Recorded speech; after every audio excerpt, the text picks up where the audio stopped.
বাজার থেকে এসে ঘরের সব কাজকর্ম গুছিয়ে রান্নাবান্না করে কাজকর্ম গুছিয়ে চান পুজো করা কমপ্লিট।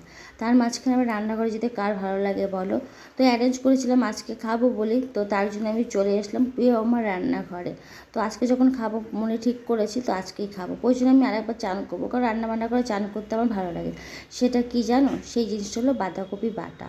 তো বাঁধাকপি বাটা খাবো বলে সকাল সকাল আমি বাজারে চলে গেছিলাম। আর এখন সবজির যা দাম, বাজারে গিয়ে দেখি বাবা আকাশ ছোঁয়া দাম। যেন সবজির গায়ে হাত দিলে আমাকে যেন একটা কারেন্টের ঝটকা মারছে। কি বলো, ঠিক কি না? এইটুকু বাঁধাকপির দাম 40টা টাকা, তাহলে সবজির দাম কেমন হলো বলো? সবজিতে হাত দেওয়া যায়, কিন্তু কী করবো, ইচ্ছে হচ্ছে আমার তো খেতে হবেই।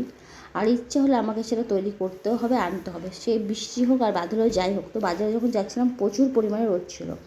আর আমার ঘরে ডিম ছাড়া একটা দিনও চলে না, কারণ আমার ঘরে বাচ্চা আছে, আর বাচ্চা থাকা মানে সকালবেলা ব্রেকফাস্ট বানাতে হবে, বিকেলে টিফিন বানাতে হবে, আর ডিম ছাড়া কোনো টিফিনই সম্ভব নয়। তুমি যাই বানাবে না কেন ডিম লাগবে।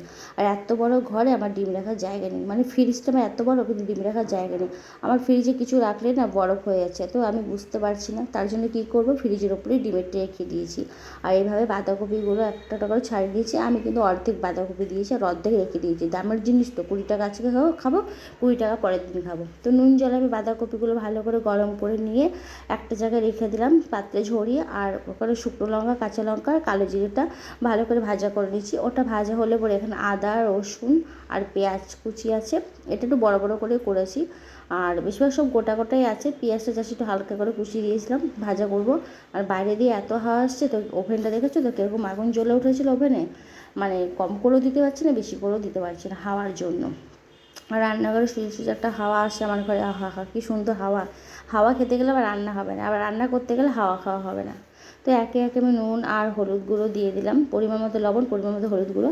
আর চিংড়ি মাছ নিয়ে এসেছিলাম, এই বাঁধাকপি বাটাতে চিংড়ি মাছ কিন্তু মাস্ট।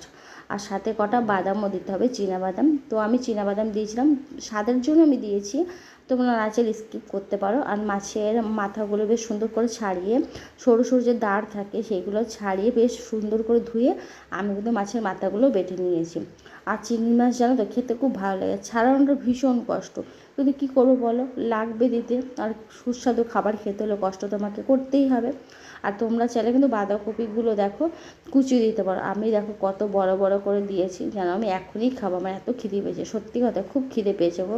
জিনিসটা যে বানাবো একটু ধৈর্যটা একটু কম আছে, কারণ খিদে পেটে আর সহ্য করে থাকতে পারছি না।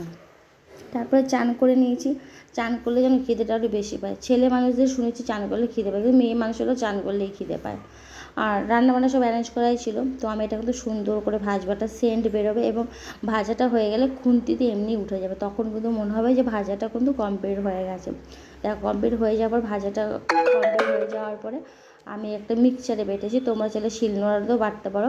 আমার সময় ছিল না তাই আমি মিক্সচারে বেটে নিয়েছি। আর ওটা হতে হতে আমি যা বাসন নেমেছিলো, রান্না করতে গেলে বাসন তো নামবেই, সেই বাসনগুলো ধুয়ে নিয়েছি। আর মিক্সচারে সুন্দর করে বেটে মিক্সচার পাটিটা ধুয়ে জল দিয়েছি, এতটা কিন্তু ঝোল ঝোল হবেও না। পাশে ভাত বসিয়ে দিয়েছি। আর এটা দেখো সুন্দর করে টানাচ্ছি, কিন্তু এটাকে সুন্দর করে টানানো হবে, এবং টানানোর পরে দেখবে যে খুন্তিতে লেগে উঠেছে এবং তেল বেরিয়ে গেছে। এই দেখো এটা কিন্তু অলরেডি আমার হয়ে গেছে, ভাতও আমার অলরেডি হয়ে যাচ্ছে। আর ভাতটা একটু দেরি করেই বসিয়েছিলাম, কোনো গরম গরম হবে, গরম গরম খাবো। আর সব কমপ্লিট, এবার আমরা খেতে বসেছি। দেখো গরম গরম খাবো বলে বসেছি, আর দেরি করেও বসেছি, আর গরম ভাত বলেও বসে আছি। গরম খাবো অথচ গরম ভাত বলে বসে আছি, আমি আর আমার ছেলে খাবো। আর এটা বলো তো কি, এই জিনিস একটা জিনিসই করলাম, আর এখন এটা দিয়ে খাবো। তো এটা যদি খেতে ভালো লাগে এটা দিয়েই খাবো, আর না হলে যা তরকারি রান্না করছি সেটাও খাবো, কিন্তু বাটা হলে আমাদের বাড়ি না আর কারো কিছু চাই না। আর যেই বাটাই হোক, বাটাটা আমি একটু ভালোই বানাই। আর বাটা দিয়ে খেতে এত ভালো লাগে কি বলবো, তোমাদের বলে বোঝাতে পারবো না। আমি নানান কিছু বাটা বানাতে পারি, তো এই বাটাটা আমি একটা দিদির ভিডিওতে দেখেছিলাম, তো সেটা দেখেই আমার খুব ইচ্ছে হয়েছে যে ভিডিওটা বানিয়ে আমি খাবো। দিদিটার ভিডিওটা দেখেছিলাম, খেয়ে আমি দেখবো কীরকম হয়েছে এবং রিভিউ দেবো। আর চিংড়ি মাছ আর বাদাম দিয়েছে বলে কথা, আমার মুখের এক্সপিরিয়েন্স দেখে নিশ্চয়ই বুঝতে পারছো কেমন হয়েছে, সত্যি দুর্দান্ত হয়েছে খেতে। আমার জন্য এখনও খেতে ইচ্ছা করছে, জিভে জল চলে আসছে। ভিডিওটা অনেকদিন আগেই করেছিলাম, আর এডিট করা হচ্ছিলো না সময়ের জন্য। সত্যি দিদিভাই, যে দিদিভাইয়ের ভিডিওটা আমি দেখেছি নামটা আমার মনে নেই, তো দিদিভাই তোমাকে অনেক অনেক শুভেচ্ছা, অনেক অনেক ভালোবাসা এত সুন্দর একটা রেসিপি ভিডিও পোস্ট করার জন্য।